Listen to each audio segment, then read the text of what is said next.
y al doctor Medina por la oportunidad de estar aquí con ustedes en un foro muy diverso, por la admirable iniciativa que han tenido de hacer una asociación colombiana que no existe en el resto de Latinoamérica y por lo cual me siento más que orgullosa de estar y participar con ustedes.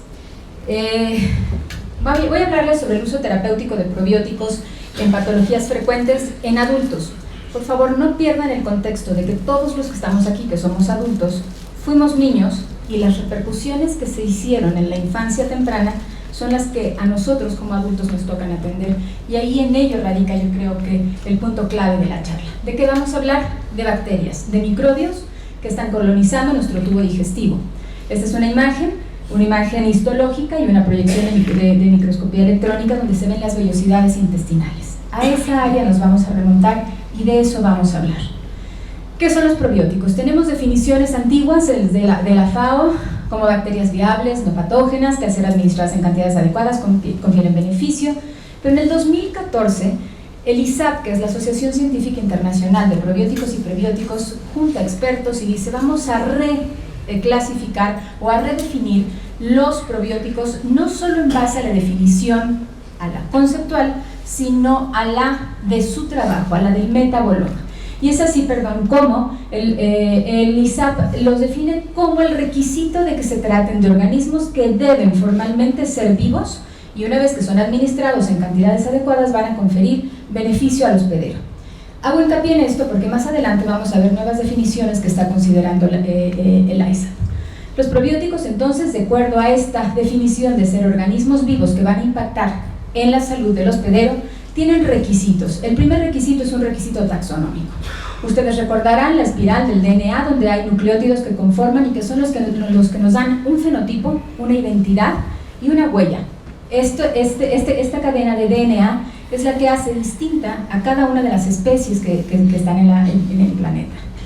Nosotros debemos tener, o debe ser un probiótico, debe tener un origen humano. Esto es humano, no que sea o que venga del humano nada más, sino que evolutivamente haya estado tal cual, por el pleonasmo, haya sido parte de nuestra evolución, que haya sido ingerida esa bacteria y haya sido parte de nuestra evolución como seres humanos a lo largo de la vida, y remontémonos a épocas cavernarias, que haya sido perfectamente caracterizada esta secuencia genómica de nucleótidos para que sepamos que estamos hablando de esa bacteria siempre, que tenga una denominación de cepa, esto es, que implique 3 nombres en su tipificación, al menos desde el aspecto comercial, que ya veremos el etiquetado, que esto quiere decir que tenga género, especie y cepa perfectamente identificada e irrepetible.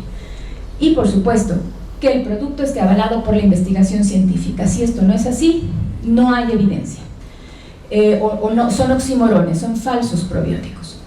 ¿Cuáles son los posibles beneficios de probióticos a los cuales se les han atribuido dependiendo de género, especie y cepa? Esta pirámide de Hill que se hizo en este consenso en 2014 es una pirámide que habla primero de género. Esto está basado en los estudios en probióticos de forma general, en géneros. Hablemos de lactobacilos, hablemos de bifidobacterias, hablemos de cualquier grupo que sea, por ejemplo, Saccharomyces, que sea utilizado como probiótico. Sabemos que colonizan, resisten al ácido gástrico, resisten al material biliar, producen un ambiente ácido, producen ácidos grasos de cadena corta, van a regular el tránsito intestinal, van a normalizar la disbiosis, van a incrementar el enterocito de recambio y van a excluir por competencia, por territorio, gérmenes patógenos y nutrientes. Eso es lo que sabemos de forma general de los probióticos y no podemos quedarnos aquí. Tenemos que saber además por especie qué es lo que hacen. Algunos de ellos, no todos, por especie pueden sintetizar cierto tipo de vitaminas, no todas tampoco, deben tener un antagonismo directo, deben fortalecer la barrera intestinal, metabolismo, que pueden actuar sobre el metabolismo de sales biliares, pueden tener una actividad enzimática o tienen actividad enzimática y además neutralizan sustancias que pueden ser tóxicas, catalogadas incluso como carcinógenas. Y como cepa, lo que rara vez nos puede generalizar la industria farmacéutica en relación a un probiótico es esto. Todo lo demás sí, pero realmente cuando hablamos de cepa tenemos que saber cuáles son los beneficios de ese probiótico en base a su cepa a nivel neurológico, inmunológico, endocrinológico o bien en la producción de bioactivos específicos. ¿Les interesan los antibióticos? Sí, bacteriocinas. Estas sustancias son bioactivos específicos. O bien, la capacidad de hidrolizar ciertos carbohidratos son actividades específicas. O a nivel neurológico, son capaces de actuar sobre el sistema nervioso entérico, en la neurona entérica. Esa es la función de la cepa. Y nosotros tenemos que conocer eso cuando prescribimos un probiótico. Las guías que tenemos sobre el desarrollo de probióticos nos dicen que un probiótico se va a identificar por género, especie y código de cepa de colección. Se debe caracterizar siempre de forma experimental el mecanismo de acción para poder decir que funciona en esto. Se debe verificar la ausencia de resistencias transmisibles a antibióticos. Hay probióticos que salieron del mercado en este año pasado, de los últimos 3 años, porque daban o favorecían resistencias antibióticas por plásmidos. La recomendación de probióticos debe vincular siempre cepas específicas con sus efectos concretos en estudios humanos. A mí no me interesan los de uso veterinario. Tenemos que hablar de probióticos humanos. La dosis efectiva va a variar. Es una falsa regla que a mayores unidades formadoras de colonia, mejor probiótico o mejor acción probiótica. Esto es un falso. La dosis efectiva va a variar mucho en función de la cepa y del producto que nosotros estemos hablando.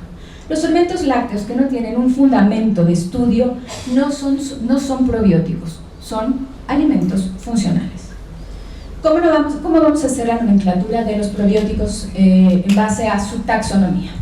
Insisto, género, especie. En algunos de ellos se tiene taxonómicamente identificada la subespecie, que casi siempre se obvia en su descripción, la cepa de la cual está designada y el Banco Internacional Depositario donde se sabe que esa cepa está taxonómicamente presente y es la que se está usando siempre. Por ejemplo, Lactobacillus rhamnosus GG con la cepa de la American Type Collection, Bifidobacterium infantis, que es derivado de la subespecie Lactis. DN es un banco DN de Danone, y esto es colección nacional de cultivos microbianos del Instituto Pasteur. Bifidobacterium longum 35624, que también pertenece a la cepa de North Carolina, del Banco de North Carolina. Esto es, no hay manera de que otra empresa pueda decir que vende un genérico de un probiótico. La identidad de cepas es importante porque es única y está establecida por medios genéticos perfectamente bien recomendados. Permite verificar a lo largo del tiempo las cepas en el cultivo y estas nunca deberán cambiar. Una industria farmacéutica que se dedica a tener una cepa probiótica va a reproducir siempre esa misma cepa probiótica, clonada, es la misma. Esto se puede verificar por estas guías taxonómicas. Esta es, por ejemplo, una corrida que se hace por electroforesis de campo pulsátil y podemos tener la identificación de la cepa. Sabemos que si bien debe ser de origen humano, debe sobrevivir al ambiente natural en el tubo digestivo, donde tenemos un pH gástrico de 1 o de 2, o tenemos bien un ambiente alcalino a nivel intestinal por las sales biliares de 6 y 7. Debe tener la capacidad muy importante de adherirse al moco intestinal. Si no se adhiere, pierde parte de su propiedad, o bien a las células epiteliales.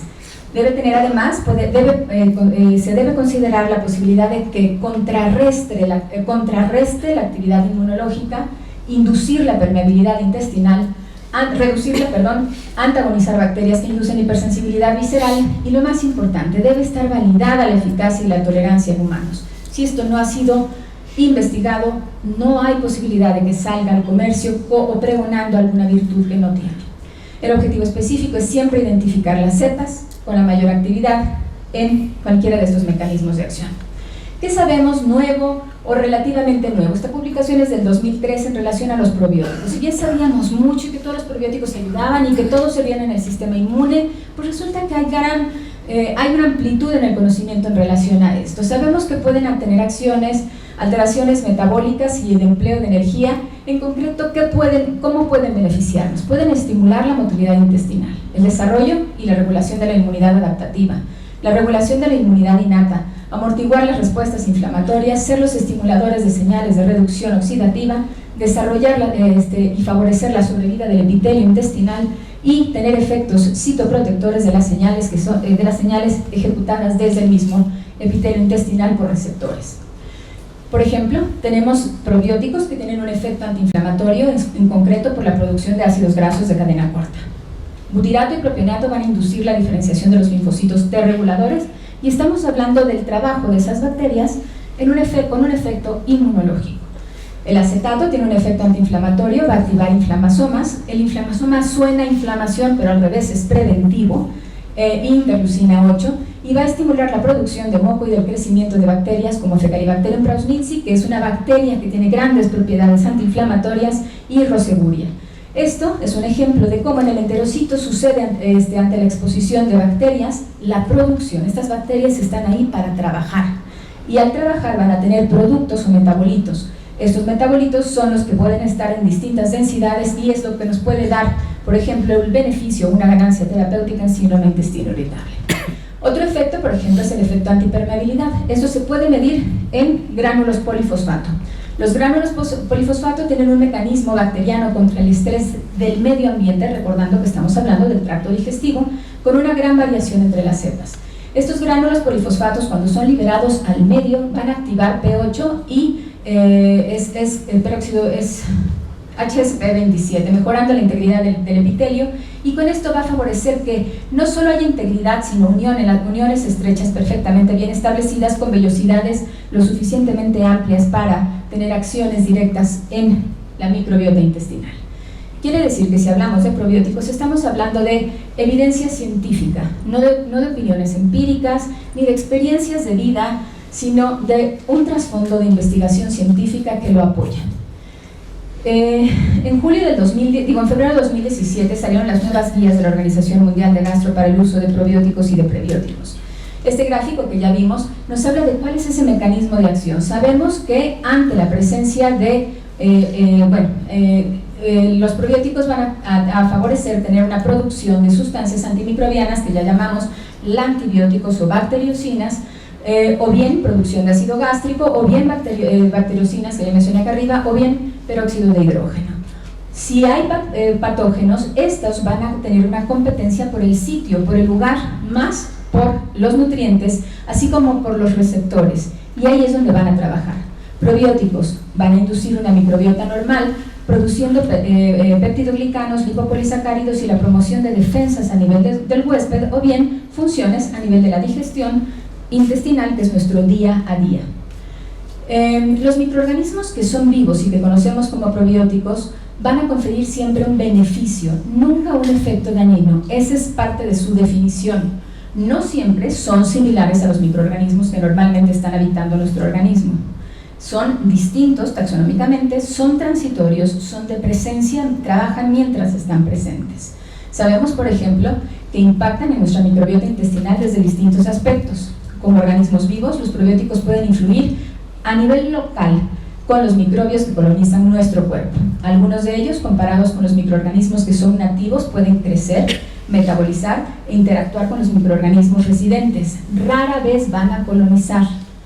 Los probióticos pueden tener efectos benéficos en su capacidad de ir a regiones densamente colonizadas de nuestro tracto digestivo, sea estómago, sea intestino delgado o colon. Y los probióticos pueden usar mecanismos iguales, similares a los que tienen con los que actúan nuestros microorganismos nativos que colonizan, impactando la salud, por ejemplo, la capacidad que tienen de influir directamente sobre el sistema inmune. Siempre que hablemos de un probiótico, estas son infografía de la Asociación Científica Internacional de Probióticos y Probióticos. Siempre que veamos el etiquetado de un probiótico, tiene que tener todos estos requisitos. No hay más y no hay menos. No es a más unidades formadoras de colonias, mejor. No es a más cepas, mejor. No, si no hay identificación de cepa, ese probiótico no es una opción para que nosotros la prescribamos porque no conocemos cuáles son sus mecanismos de acción. Entonces, este etiquetado son requisitos que toda la industria farmacéutica debe tener para poder decir que su probiótico funciona en qué y por cuánto tiempo. ¿Qué es rebiosis? Rebiosis es lo que hacemos con el uso de probióticos. Rebiosis es un nuevo concepto, o se está implementando como concepto, se está permeando más bien. Es el reemplazo de distintas especies bacterianas que son benéficas. Esto es restablecer una comunidad bacteriana a un estado de salud. Recuerden que estamos hablando del nicho del tracto digestivo, y es así como voy a entrar a cuáles son los usos de probióticos sugeridos en población adulta en las guías de la Organización Mundial de Gastro. ¿Hay otras guías? Sí. La organización de Yale tiene 4 guías que han salido a lo largo de los años, Por supuesto, si comparamos guías de la Organización Mundial de la Salud con guías de Yale, son totalmente distintas porque no en Estados Unidos o en Canadá no se tienen los mismos probióticos que se tienen en Europa o que se tienen en el resto de Sudamérica, de Latinoamérica. Por eso es que algunos no están mencionados. Y solo me apego a la Organización Mundial de Gastroenterología porque es la que hace un mejor condensado de lo que está en la literatura. Sí haciendo hincapié que el nivel de evidencia que se menciona es distinto al nivel de evidencia científico al que estamos acostumbrados. Solo hay 3, 1, 2 y 3, donde realmente todos, incluyendo el 3, tiene evidencia científica, no tan fuerte, con algunos estudios que pudieran tener algún sesgo, pero todos, 1, 2 y 3 están presentes porque son estudios que han demostrado que los probióticos funcionan en algo. Si la cepa probiótica no está ahí en una entidad clínica, es porque se salió de ese nivel de evidencia 3. Ocupamos probióticos, distintas cepas probióticas para el tratamiento de diarrea aguda en adultos. ¿Y qué escenario de diarrea aguda? Una diarrea viral, por supuesto, una diarrea bacteriana, una diarrea del viajero. Estas son las cepas que se conocen. Para prevenir la diarrea inducida por el uso de antibióticos. Recuerden que usar un antibiótico va a generar un ambiente de disbiosis y con con estas cepas se han mostrado estudios donde hay evidencia que favorece o evita la diarrea asociada a antibióticos. Un aspecto muy importante y creciente desde el punto de vista clínico, prevenir la infección por Clostridium difficile ante el uso de antibióticos. Hay bastantes estudios en relación a cepas por Clostridium difficile para tratarlo, para evitarlo. Para un coadyuvante para erradicación del Helicobacter pylori, no porque vaya a erradicar el Helicobacter, sino porque permiten todos los estudios tener un mejor apego al uso de agentes antimicrobianos que son parte del tratamiento del Helicobacter. Tenemos como coadyuvantes la tolerancia para tolerar los antibióticos, todas estas cepas. Pero también resulta que tenemos evidencia en el uso de cepas para encefalopatía hepática, o bien para hígado graso no alcohólico, para hígado graso alcohólico, en síndrome de intestino irritable. De las guías que teníamos del 2008 a las que tenemos en el 2017, hay 13 cepas probióticas y 3 probióticos. Para estreñimiento funcional, por supuesto, tenemos otras guías. Para enfermedad diverticular no complicada, para sepsis postoperatoria, después de una cirugía gastrointestinal, tenemos otras cepas. Esto es, tenemos que tener la fineza y no apegarnos nada más a un posicionamiento de mercado para prescribir una cepa en particular. Tenemos que buscar el probiótico que está indicado en un nicho clínico para que nosotros podamos darle y ofrecerle a nuestro paciente una opción terapéutica de coadyuvancia. También en pauchitis, BCL3 por ejemplo en México no lo tenemos, que son multicepas, son 8 cepas. En pauchitis, en enfermedad inflamatoria intestinal, en el mantenimiento de remisiones de enfermedad inflamatoria intestinal. Curiosamente, en enfermedad inflamatoria intestinal, solo en colitis ulcerativa, para enfermedad de Crohn no hay evidencia científica. Para la inducción de la remisión, para mantenimiento de la remisión, para la mala digestión de la lactosa, que es una inquietud que veo que está permeada en el foro, para reducir esta asociación de síntomas, porque nadie ha dicho que no se consuma lactosa. Para la población sana, para tener una mejoría o bien para tener un mantenimiento de salud. Estos son otros estudios que están publicados y que tienen algún nivel de evidencia. A nivel pediátrico, no me voy a meter porque ya Sandra habló en ello, pero vemos que prácticamente las entidades en niños y en adultos son similares. En el adulto no va a haber una enterocolitis necrosante, pero sí hay diarreas agudas. Esta es una revisión que hizo María Ellen Sanders, esta publicación es del mes pasado, del 2018, donde en base a algunos comentarios que han surgido en la literatura, insiste en cuáles son los beneficios actuales para el empleo de uso de probióticos en humanos. Por supuesto está incluyendo poblaciones infantiles, prematuros, adultos, niños y adultos. Lo importante es que nosotros veamos que esto es evidencia científica y con esto es con lo que tenemos que trabajar nosotros y no solo desde un aspecto comercial. Manejo no solo de sintomatología, los números necesarios a tratar realmente siempre son pequeños en la coadyuvancia y en resumen ese gráfico: tratamiento de colitis en el recién nacido, prevención de dermatitis atópica, hipersensibilidad alimentaria, prevención de enterocolitis necrosante, tratamiento de diarrea aguda, manejo de síntomas de estreñimiento ocasional, manejo de intolerancia a la lactosa, reducción de incidencia y duración de enfermedades infecciosas comunes, sean de vías respiratorias altas o a nivel gastrointestinal, prevención de diarrea asociada a antibióticos, extensión de la remisión de colitis ulcerativa, impacto en la eficacia terapéutica en vaginosis bacteriana para tratamientos incluso asociados a uso de antibióticos, reducción de colesterol malo, el colesterol de baja densidad, el LDL, y la prevención de diarrea asociada a infección por Clostridium difficile. Estos son los que realmente están validados para uso humano en cualquiera de los ámbitos. Hago hincapié en esta diapositiva porque es un trabajo precioso que hizo Cecilia Jemberg, donde demuestra qué es lo que hacemos cada que damos un antibiótico y solo se apega a un grupo bacteriano que son los bacteroides, con distintas especies y, por ejemplo, bacteroides Cacaeris, Taxonis, Fragilis, Vulgatus, los tipo 1, tipo 2, tipo 3, pueden verlos ustedes aquí. Este gráfico nos demuestra qué es lo que sucede cada que nosotros damos un agente antimicrobiano sistémico. Esta es la colonización nativa del individuo al cual se le va a administrar clindamicina sin ningún propósito terapéutico. Esto es un estudio de investigación, se le administra, se hace una intervención de clindamicina y se busca y se hace una corrida por muestra de heces de secuenciación de la fracción 16S ribosomal de todos los bacteroides que tiene. Y resulta que está colonizado con bacteroides Cacae en esta densidad. Este verdecito correspondería a este Fragilis, el amarillo al Vulgatus, este morado al, creo que es a este Alistazonis, este azulito claro a otro Uniformis, pero esta es la densidad de población bacteriana que tiene ese paciente de forma sana y le llamaremos biota nativa. Es la que tiene ese individuo, ningún bacteroides. No existen, se los llevó el antibiótico. Y estos bacteroides trabajaban en él. A los 12 meses resulta que algunos bacteroides, por su estilo de vida, por su forma de alimentación, empiezan a colonizar el tubo digestivo, pero no son los mismos ni en proporción ni en densidad similares a los que tenían su biota nativa. Finalmente, por ejemplo, este que es el verde, este Uniformis, realmente como que no se adapta, a los 16 meses cae su producción y a los 24 meses ni siquiera está presente en el tubo digestivo del individuo.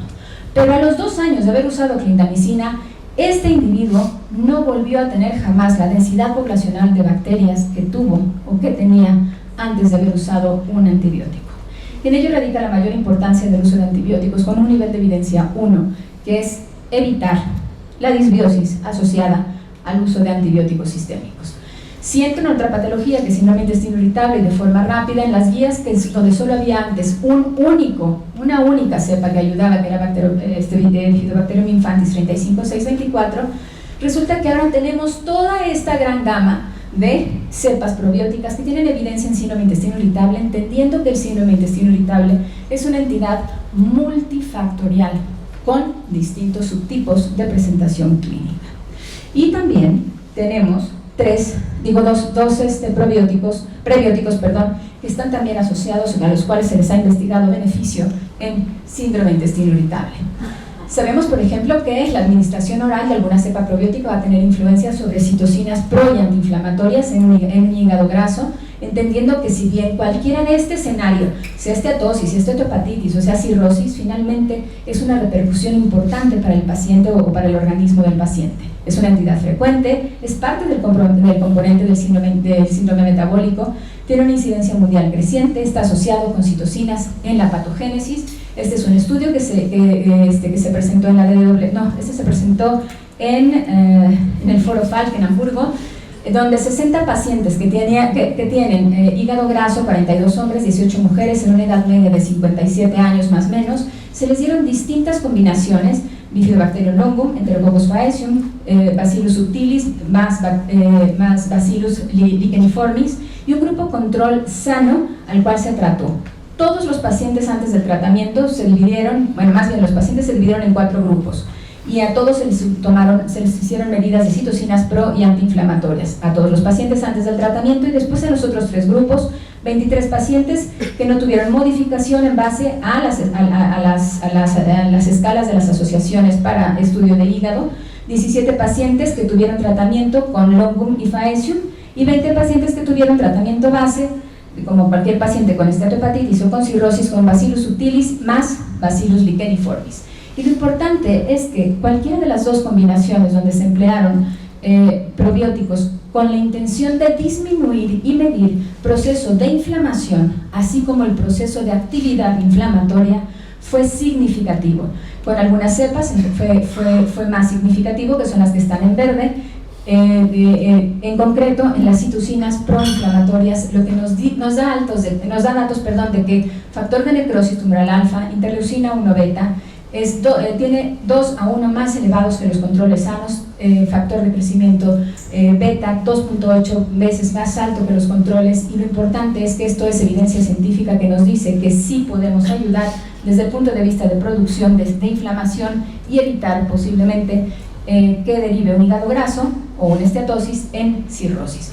O bien, como en otras entidades, en adultos, bueno, este es un estudio que se hizo en modelos con síndrome de intestino irritable, modelos en ratones, cómo se observó en concreto cómo algunas cepas bacterianas que se encargan de producir un ácido graso muy importante, que es el butirato, con los metabolitos benéficos de bacterias probióticas como opción terapéutica del síndrome de intestino irritable, entendiendo que el butirato tiene acción directa sobre el sistema inmune, sobre la función cerebral y la participación, que fue lo que ellos buscaron, del involucro que tenía en la sensibilidad visceral. Ellos emplearon una mezcla simbiótica con fibras y con probióticos que no mencionan en particular, porque lo mencionan como esta cepa. Hicieron un grupo sham, un grupo de cruce, donde usaron otras cepas probióticas sin estos beneficios antiinflamatorios, y encontraron después de 10 días y de haber agredido desde el nacimiento el colon para poder tener el modelo animal de síndrome de intestino irritable, que el tratamiento simbiótico inhibió la respuesta de los receptores a nivel de las neuronas sensitivas con la mezcla simbiótica. Ellos concluyeron, y son trabajos que, como ustedes pueden ver, se están haciendo, se están reproduciendo y se están buscando opciones terapéuticas nuevas y recientes para ver, por ejemplo, si algunas cepas productoras que tengan la capacidad solo de producir butirato son capaces de reducir el dolor visceral. Y en este estudio demostraron que sí, disminuye la percepción del dolor y disminuye también el efecto de comportamiento de ansiedad ante el fenómeno de hipersensibilidad. Lastimosamente, recientemente y desafortunadamente por un buen autor en fisiología digestiva, que es el doctor Satish Rao, que no tiene una formación en microbiota y en probióticos, publicó este artículo donde la mente nebulosa, el gas, la distensión, están ligados a sobrepoblación bacteriana por el uso de probióticos que inducen acidosis metabólica. Se ha puesto a colación porque no va a faltar que esta información permee en individuos que no conocen sobre metabolomas, sobre microbiota, sobre probióticos. Y lo menciono porque finalmente el artículo no solo salió, sino que fue altamente comentado. Y la mejor respuesta la obtuvo de un gran caballero en la microbiota, que es Eamon Quigley. Eamon Quigley le dice que la mente nebulosa, que no es ningún diagnóstico clínico, es un neologismo, tiene que ver con la acidosis láctica, pero en concreto con el ácido D-láctico, no con el lactato. El lactato es empleado por nuestras bacterias para convertirlo a butirato. Entonces, este escenario de D-lactato no está asociado al uso de probióticos, y con esto se da una respuesta negativa a un artículo que tiene, bueno, considero que tuvo una mala forma de nacer, no debió haber sido.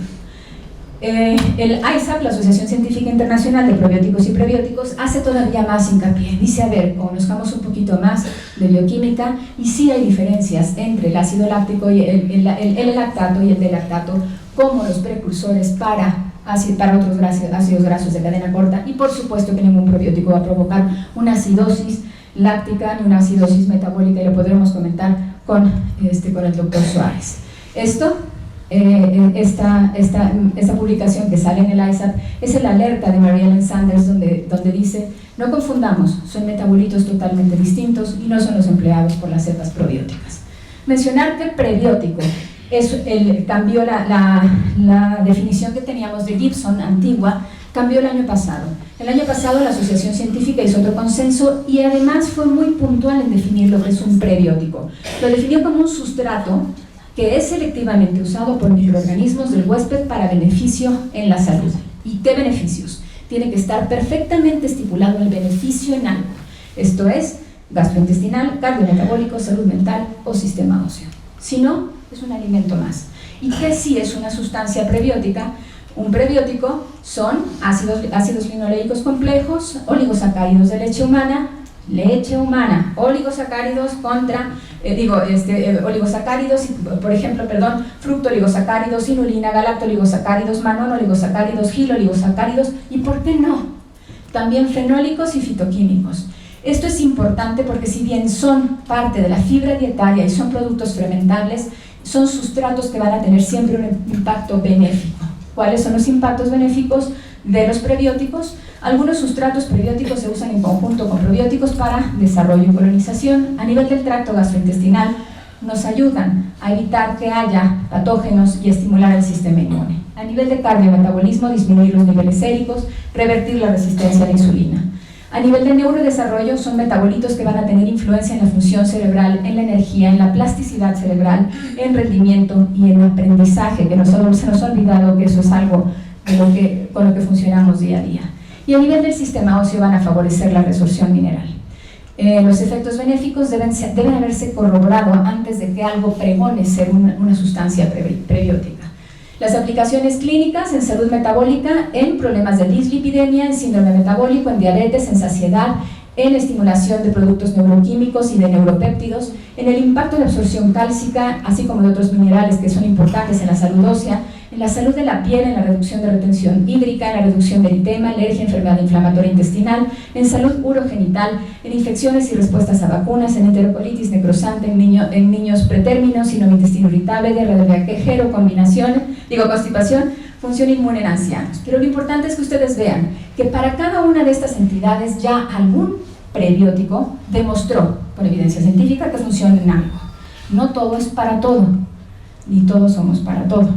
Otros conceptos. Simbiótico es la presencia de una cepa probiótica perfectamente identificada y con una respuesta benéfica, más la suma de un prebiótico que ha demostrado beneficio en la salud. No es difícil.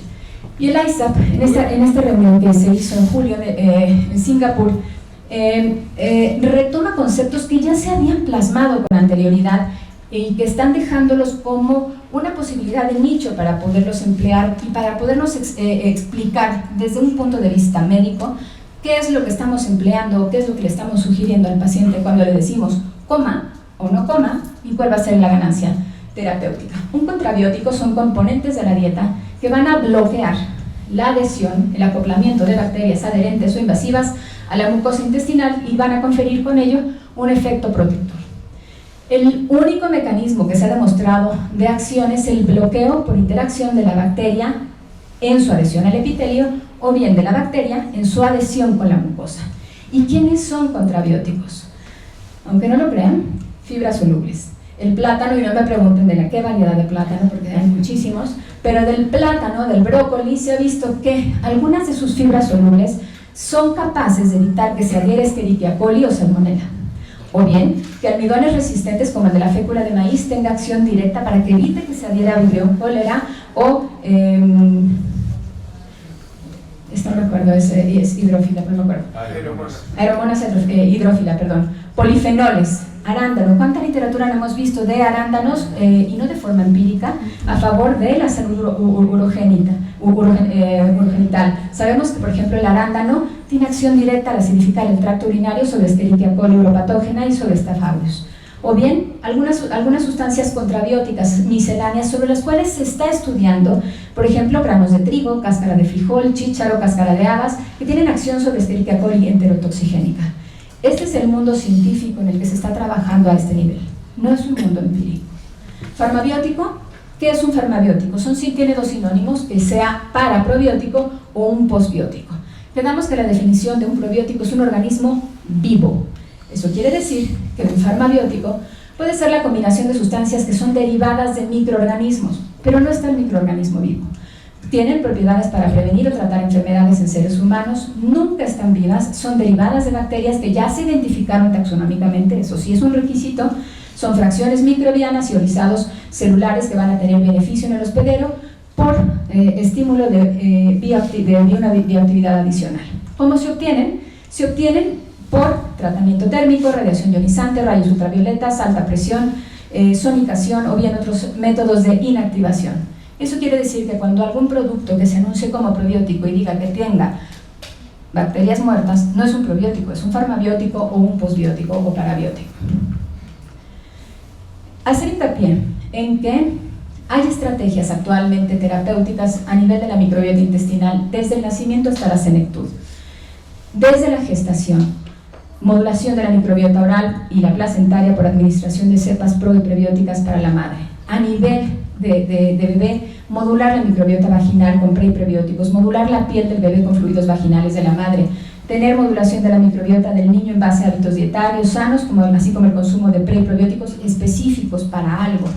La lactancia del seno materno, importante, me encantó la charla de la doctora Paipilla y ese video altamente emotivo.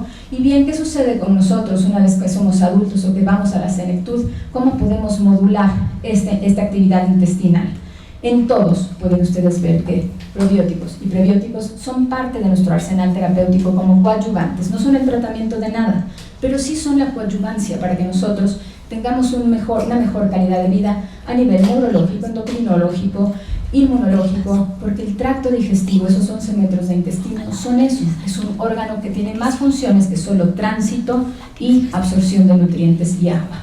Para concluir, la microbiota representa un importante aspecto en la salud humana sobre la que estamos entendiendo distintos mecanismos de acción. No solo es consumir el bichito y ya, consumir el bichito y ¿qué hace? Relación con el sistema inmune, la relación y comportamiento de gérmenes patógenos, así como las formas distintas que en las que podemos modularla. Aunque de forma reciente este conocimiento nos está invadiendo, es un conocimiento actual, es amplio, nos está llenando de información y no nos podemos quedar limitados a una información precaria. Tenemos que conocer y diversificarnos en este conocimiento. Esto ante un escenario de un tubo digestivo que había sido olvidado hace muchos años. Conocer patologías, funciones y la estructura que tienen que ver con la explicación de distintas entidades, donde la microbiota va a cumplir funciones muy específicas. Y el concepto más importante para mí de mi charla en este momento es: recordemos que la microbiota es modificable con probióticos y prebióticos con suficiente evidencia científica fundamentada en base a la cepa. Si no conocemos la cepa y en qué funciona, estamos mal prescribiendo. Muchísimas gracias por su atención.